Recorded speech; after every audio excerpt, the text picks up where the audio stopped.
Bismillahirrahmanirrahim. Wahabi ya.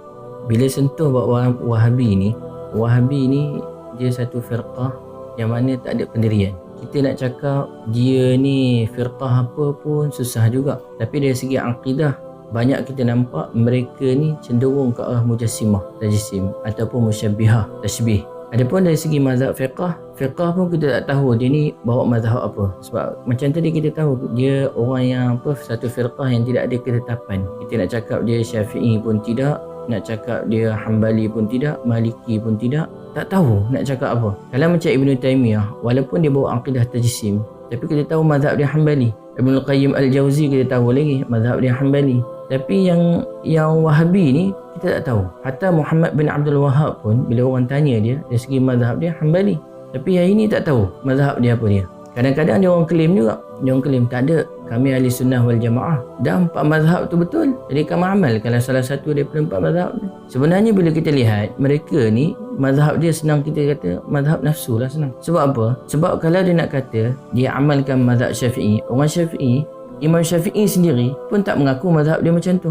Begitu juga mazhab Hanafi pun sama juga. Kalau dia nak kata dia ni pegang pada mazhab Hanafi, mazhab Hanafi pun tak terima. Contohlah kita kata dalam masalah wuduk dia sentuh kepala. Ialah bila time sapu tu dalam mazhab Syafi'i memadai dengan 3 helai rambut. Bab wuduk dia ambil mazhab Syafi'i. Tapi dalam bab apa? Dalam bab batal wuduk dia tak ambil yang Syafi'i. Dia ambil yang Hanafi. Hanafi ni kalau sentuh wanita tak batal wuduk. Syafi'i batal wuduk. Jadi kalaulah andai kata dia tanya dengan Syafi'i, yang mana wuduk dia ambil mazhab Syafi'i tapi batal wuduk dia tak ambil. Imam Syafi'i tak ngaku dia ni bukan pendapat aku. Begitu juga sama juga kalau dia kata tak saya ambil Hanafi punya. Hanafi kata kamu ambil yang ini. Tapi wuduk aku tak sah 3 helai, kena sapu paling kurang separuh. Jadi ni bukan pendapat aku juga. Jadi nak kata dia Syafi'i pun tidak, nak kata dia Hanafi pun tidak. Jadi itu kita tak tahu apa mazhab dia pun tak tahu. Mungkin dia orang ni pening kepala, tak tahu, tak ada pendirian kita kata tak. Dan sekali kita boleh bagi tahu apa dia. Mazhab dia adalah mazhab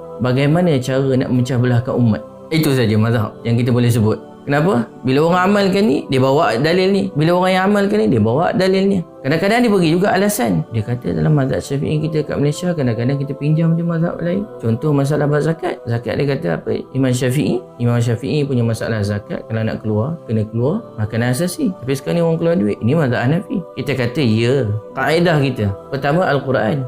Yang kedua hadis.